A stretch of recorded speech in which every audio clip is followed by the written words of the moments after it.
Hi and welcome, it's Kirsty here. So today I'm going to talk to you about meditation and the absolute importance and why if you are not meditating after this video, you'll realise that this is not an option, it's an absolute necessity for success, happiness, joy, peace in your life. So before I dive in, don't forget to subscribe below. There's a little bell next to the subscribe button as well. Please press that so you get the notifications. Also, love it if you just say hi and ask any questions, of course. And if you've got any friends that you think this would benefit, then absolutely do share, like, do all that jazz. You know, just tweet it off. That'd be wonderful. So today we're going to be talking about what meditation is and the type of meditation I practice and also teach and the benefits of it. But before we do dive in, remember at the end of today, I have got some incredibly exciting news for you. It's completely free and there's a limited space, but it's a chance for you to be able to grab your place so that you can reap the rewards and benefits from what I've got coming up. I'll tell you more about that at the end.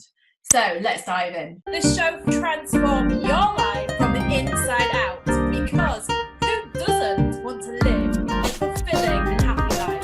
Welcome to the Kirsty Show. So meditation.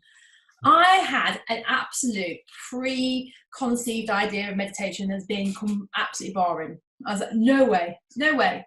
But many years ago, I was backpacking through India and I accidentally, with my friend, ended up on a Buddhist retreat in northern India where I wasn't allowed to speak for 10 whole days. Now, if you know me, or you know, if you didn't know me, then you'd know that that was a real task, 10 days.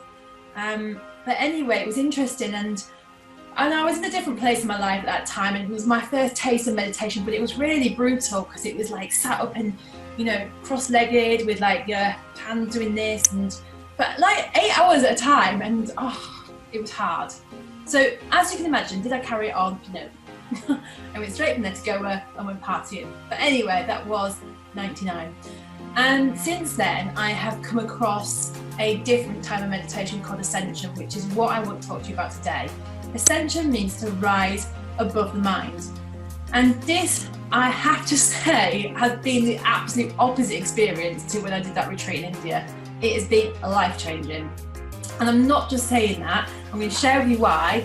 And it's not because of the razzmatazz and the glitz and the glamour and all that sort of stuff, but because of the way that I've shifted and changed my relationship with my mind to the outside world and to myself. Which, if you'd have been in my mind prior to learning, you'd realise that was a really good shift, because prior to that I was the most critical person on myself. I took everything personally and I just thought that I was a failure, literally. Now of course I never echoed that outwards to people, but what was going on here was a completely different story and I just felt like rubbish. So since learning to meditate, that has completely changed. And it's not that you're not bound really anymore, it's not that you don't have a decision or opinion on things, absolutely you do, but you completely, for me, I've completely and utterly just de-stressed tenfold, millionfold in fact. All the things that used to worry me, that I'd sit and like overthink and kind of grind in my head, like conversations. I mean, like a really embarrassing example of this, I can't be much for sharing this, is like years and years and years ago, went away to a white Caribbean place with a white beach. At the time, my neighbour had done something that irritated me. And I spent the whole 2 weeks sat on that white beach, like going off into like some dialogue about what I was going to say to him when I got back. I mean, I completely missed the beauty of what was in front of me because I'd gone off into a future moment that, by the way, when I did get back and I saw him, I never said anything. So it was a complete and utter waste of lifetime. And do you know what happens when you go off into that dialogue in your head? In fact, we are the only species on this planet this happens to. Because your mind body are completely connected, what happens is when we start thinking about something, even if it's not now, it's in a future moment, there's a chemical reaction in our body. So our subconscious mind doesn't even know it's not happening. So basically, I'm sat there having this like, I'm going to say this and I can't even remember what it's about now, but probably nothing. And in that moment, I'm sat there, remember, white beach cocktail, can't see any of it, blue seas, because I'm here having this pretend conversation about a future moment, getting myself all stressed out. So there I am, sat on a white beach, cortisol overload, being flooded into my body, adrenaline overload, flooding into my body, not enjoying or relaxing or having any sort of fun in the moment. Insanity. So those kind of embarrassing things, I'm sure you've all got one of those. So what has changed for me is I don't do that anymore, because that is nuts. Like, I just don't. And my mind might want to try and take me there, because it's a bit of a control freak, I have to say, and it's also been incredibly addictive.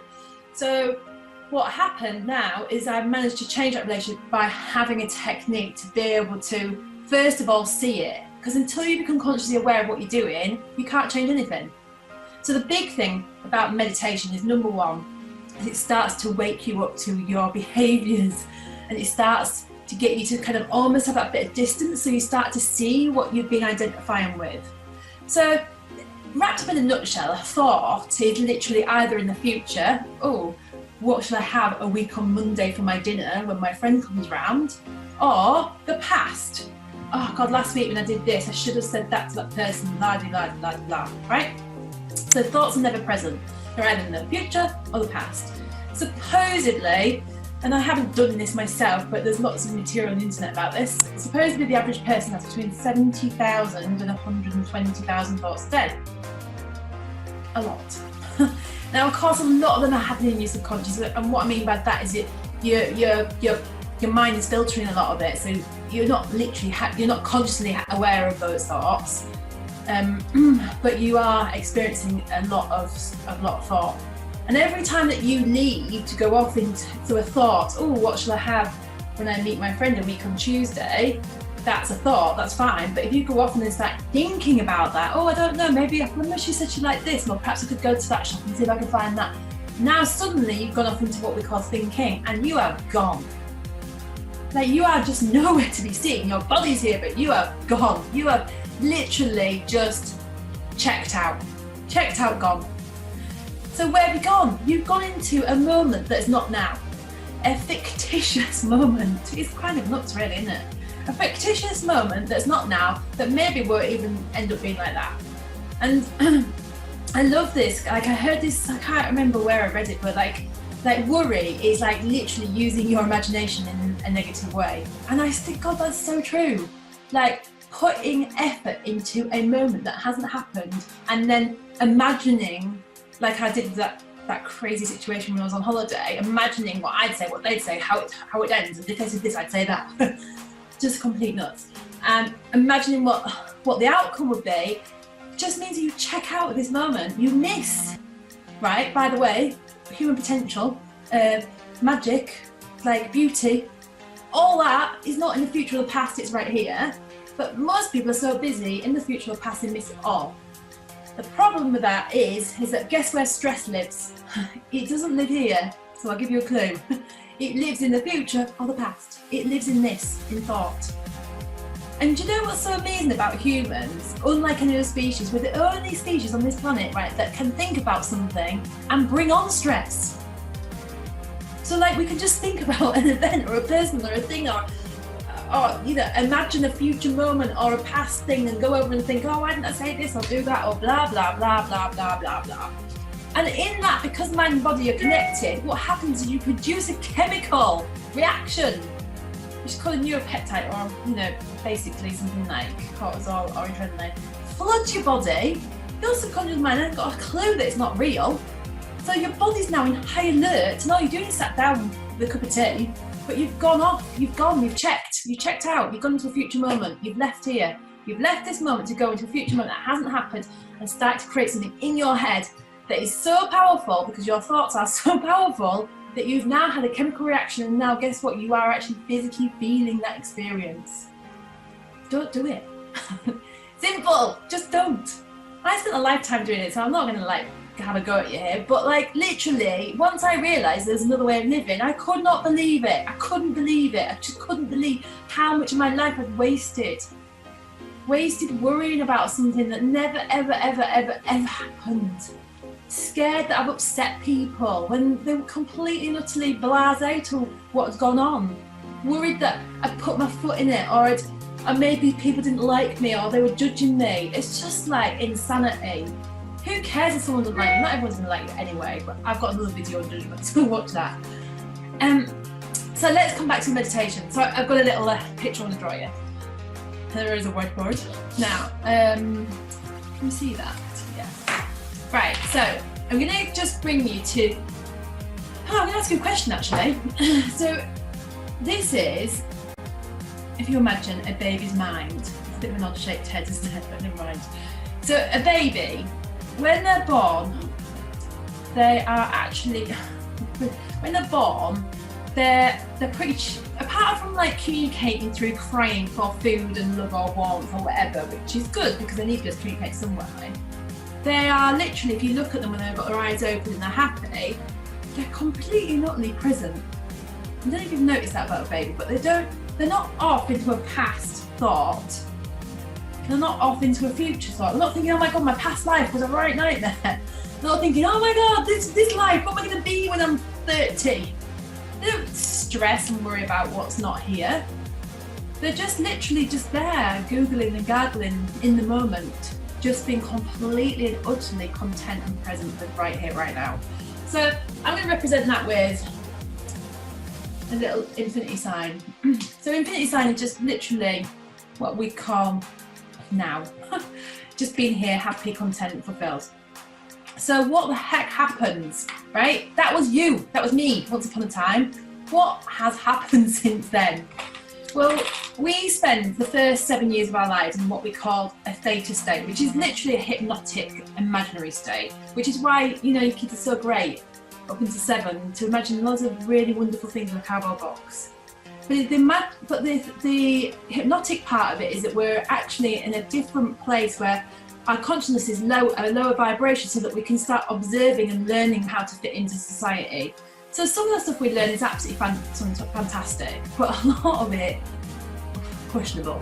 So we start growing up and we watch our parents, our family, we watch our friends, our siblings, we go to school, we watch our teachers, we just observe. And we're continuously working out what's right, what's wrong. And we download these programs. And the ones that are not so good for us, like we might learn that if you don't share, then that makes you a nasty person. Then you might think, oh my goodness, because I'm not sharing something, I've been told off, that must mean something wrong with me. So we start to create a belief. Now, a belief is nothing more than like a thought that you thought more than once, that's it. So we create a belief that there's something wrong with ourselves. We don't point outwards. No, we point inwards and we think it's us that there's something wrong. And we all have different experiences. And one of my experiences was when I was 3, my sister decided to be born on my birthday. Now, it wasn't her fault, and she's amazing, and I love her to bits today. But when I was 3, I had no comprehension of what this new bundle of joy was, and my birthday party got shortened because of it. So, consequently, at a 3-year-old, I'm like, hey ho, what is going on? Oh my goodness, something more exciting's come along. There must be something wrong with me. So I created like a groove, like thinking, oh my God, it's my fault. Of course it wasn't. It's just this, that circle is so bad, isn't it? Oh well, you get the idea. Then we grow up, we go to primary school, we have a few girls, we have a best friend, we fall out with her every 5 minutes, and every time we fall out with her, we just think it must be our fault, there must be something wrong with us. Secondary school kicks in, hormones kick in, you've got to have that pair of trainers, you've got to have that pair of school shoes, everybody's wearing them, mum, don't you understand? Of course, they're so expensive, your mum says no. So you feel like you don't fit in the way you look, and then of course, suddenly you turn around and the person you sat next to for the last 3 years looks completely different and you now fancy them. So you ask them out and what they say, no. So by the time you get to like, I don't know, 18, 20 years old, all of us have had different experiences, but all of us have had experiences where we've started to believe that there's something wrong with us. And so this experience of presence and stillness is still there, but it's now masked by these gazillion beliefs that we think there's something wrong and something more importantly wrong with ourselves. And so what happens is this joyful, like blissful experience becomes fleeting rather than permanent, which it once was. So you might know, like, for example, if you've ever fallen in love, like time stands still and you are resting right there and it's like amazing. That's why it's so addictive, because we're just completely and utterly present for that moment. Or perhaps you're an artist and you're into painting and there's time standing still when you're painting and just you're creating and you're not in your head, you're just completely present and letting it happen. Or maybe you're a writer, maybe there's a thing called jogger's high. I've never experienced this because I'm not a runner, But apparently this jobless high is really addictive, because literally people get into this present state, and it's just still and beautiful, and there's no worry, there's no stress there. Everything is just fine because it's here. So all of you can probably think of an experience of when time has stood still. Well, that is when you're literally back here. And we do have moments of it. Like, it's not like, you know, this is who you really are. It's not gone anywhere, just masked by these thoughts. So all these beliefs, thoughts, okay, 70 to 120,000 or whatever, plus thoughts, are wheeling round all day long, taking you into a past thought, back into a past thought, dragging you into a future thought, dragging your past into your future, making your past your future, even though that's not true. Making decisions in your now based on your past or your future, and you see what I mean? We're just getting up in this tangled wood, yeah, of millions and millions of thoughts. So what we're going to do about this, how the heck are we going to return back to this? Simple. This is where meditation is so powerful. And the type of meditation that I do, called Ascension, which means to arise above the mind, and the website is thebrightpath.com, I'll put a link below. We get what's called Ascension attitudes. And what we have to do is, when we say these Ascension attitudes, they are mechanical, which is so exciting, you don't have to believe it. They've got no belief system whatsoever to them. So you don't have to believe it. The mechanical, so they just work if you use them. And literally, you can use them with your eyes open and your eyes closed. So they've got a double whammy. Like, they're not just an eyes closed practice. You can use them when you're at work, when you're driving the car, walking the kids. That's with your eyes open, that is, of course. So you use these techniques, and what happens? You say them, and they basically bypass all the 70,000 thoughts straight back into that experience now. Straight back. Yeah, which is exciting stuff. And over time, the more that we ascend, what happens is these grooves or belief systems or habitual habits, whatever you want to call them, start to dissolve. They weaken and start to dissolve, and they stop being your constant experience. Which is why, like, meditation is so good for sleep, it's so good for anxiety, depression, panic attacks, like worry. It's so good for mental health, honestly. And it's just so good for you, because we've never been taught to take time out of this. And I didn't realise how governed I was by this, and how I thought that it was all true. I thought that's who I was, and it's just so not true. So Ascension means to rise above the mind, and what it does is it gives you a tool to go back to what we call the ascendant, to rest back in your natural state permanently. So you're still an adult, you don't like return into like a child and start Googling. You're still an adult, or whatever age you are, so you still got the intellect of what you are, but you're making a conscious choice in every moment to play from here. And that's when life gets exciting, because all human potential possibility is right here. All the answers, solutions is right here. They're not here. That's stress. That's presence. That's joy. That's peace. That's expansion. That's stress. That's brilliant. So if you want to know more about this, we do courses all across the world.